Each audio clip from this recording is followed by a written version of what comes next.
बिस्मिल्लाहिर्रहमानिर्रहीम अस्सलाम वालेकुम। खुश रहो, आबाद रहो, जहाँ भी रहो, हैप्पी रहो एंड हेल्दी रहो। वेलकम करते हैं देसी फैमिली देसी किचन में। आज जनाब जो रेसिपी शेयर कर रहे हैं वो है देसी टिंडे और गोश्त। टिंडे मैंने जनाब ऊपर से हल्के हल्के खुरच लिए हैं, साफ़ कर लिए हैं, जो इसकी जिल्द होती है वो उतार ली है। 1 किलो मेरे पास बीफ का गोश्त है और जनाब अच्छी तरह धो के मैंने रख लिया, हड्डी वाला भी और सीने वाला। ठीक है जनाब, क्या करेंगे, एक कुकर में पकाएंगे। 1 कप मैंने ऑयल डाल लिया और ठीक है जी, 1 कप ऑयल डाल के इसमें मैं डालूंगी आपके सामने 2 अदद मेरे पास प्याज हैं। ठीक है, 2 अदद मेरे पास प्याज हैं, ब्रीक स्लाइस में काट लिया। मैं इनको इंशाल्लाह ताला बीच में डालती हूँ और डाल के इसको लाइट ब्राउन करती हूँ। और लाइट ब्राउन करूँगी तकरीबन 2 से 3 मिनट अच्छी तरह से। प्याज मेरा लाइट ब्राउन हो चुका है। 2 चम्मच मैंने लहसुन अदरक के डाल दिए। लहसुन अदरक को कच्चापन ख़त्म करके इंशाल्लाह ताला अच्छी तरह इसको भून लेना है। अब मैं इंशाल्लाह ताला इसमें डालती हूँ 1 किलो गोश्त बीफ का, और गोश्त को मैं अच्छे तरीके से 5 से 6 मिनट लहसुन अदरक में भूनूंगी, क्योंकि गोश्त की एक स्मेल होती है। लहसुन अदरक में ज़रूर भूनना चाहिए ताकि अच्छा सा जे बन जाए, क्योंकि बनाई में कोई कंप्रोमाइज़ नहीं करना चाहिए।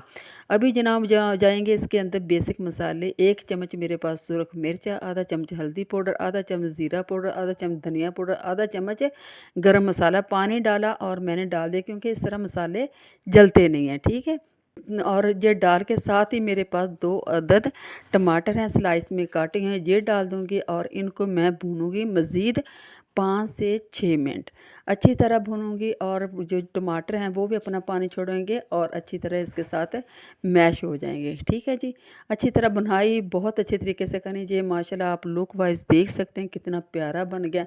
टमाटर अच्छी तरह से मैश हो चुके हैं। ठीक है, ये देखें माशाल्लाह बहुत प्यारी खुशबू आ रही है, आप ये देख सकते हैं। ऑयल इसका बाहर आ चुका। अभी मैं तकरीबन 2 गिलास इसमें डालूंगी पानी, ताकि इसका जो ज़ाहिर बात है बीफ का गोश्त है, तो बीफ के गोश्त को गलाने के लिए मैं तकरीबन 10 से 12 मिनट इसको दूंगी। हर इलाके का अपना गोश्त होता है, कोई अच्छा होता है, कोई बड़ा होता है। कोशिश करें जब भी गोश्त लें आप इसको गुलाबी लें, सुर्ख वाला ना लें, क्योंकि वो बड़ा जानवर होता है और वो गलता भी नहीं है। तो ये मेरे वाला अच्छा गोश्त है और पिंक कलर का है, तो मैं तकरीबन इसको 10 से 12 मिनट दूंगी और ढक्कन लगाऊँ। 10-12 मिनट हो चुके हैं।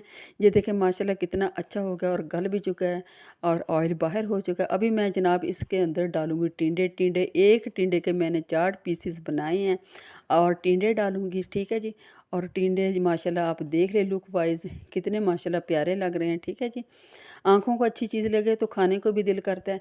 टिंडों को मज़ीद 2 से 3 मिनट भूनूंगी ताकि इनके कलर अच्छा सा आ जाए। ठीक है जी, अच्छा सा कलर। रेसिपी जहाँ पे ज़रा भी पसंद आए तो प्लीज़ लाइक कर दिया करें, सब्सक्राइब कर दिया करें। आप लोगों का बेहद शुक्रिया। चलिए जी, अभी मैं डालूँगी इसमें तकरीबन 2 गिलास पानी के, ताकि जो थोड़ी सी ग्रेवी बन जाए और शोरबा भी हो जाए। 2 से 3 मिनट में और टाइम दूंगी ताकि टिंडे भी अच्छी तरह हो जाए और ग्रेवी भी सी बन जाए, टिंडों के अंदर अच्छी तरह गोश्त का जायका आ जाए। अच्छा जी, 2 से 3 मिनट हो चुके हैं, आप माशाल्लाह लुक वाइज दे सकते हैं। अभी मैं डाल दूँगी आधा चम्मच गरम मसाला। ठीक है जी, आधा चम्मच गरम मसाला डाल दिया और 2 से 3 मैं जो सब्ज़ मिर्चें डाल दूँगी और 2 से 3 मिनट और रखूँगी ताकि अच्छी सी तरी आ जाए। ये देखें माशाल्लाह सालन मेरा तैयार हो गया। अभी मैं इसको करती हूँ डिश आउट। ये देखें बहुत प्यारी खुशबू आ रही है माशाल्लाह। उम्मीद करती हूँ इंशाल्लाह ताला आपको पसंद आए तो प्लीज़ लाइक कर दिया करें, शेयर कर दिया करें, रेसिपी को ट्राई किया करें। पसंद आए तो कमेंट ज़रूर। मैं एंड करती हूँ। देसी फैमिली देसी किचन को दिया इजाज़त। ये मान आपके अच्छे से भी फीडबैक का हमें इंतज़ार होता है। अपना ढेर सा ख्याल रखें, मुझे दुआ में याद रखें। इसी के साथ मैं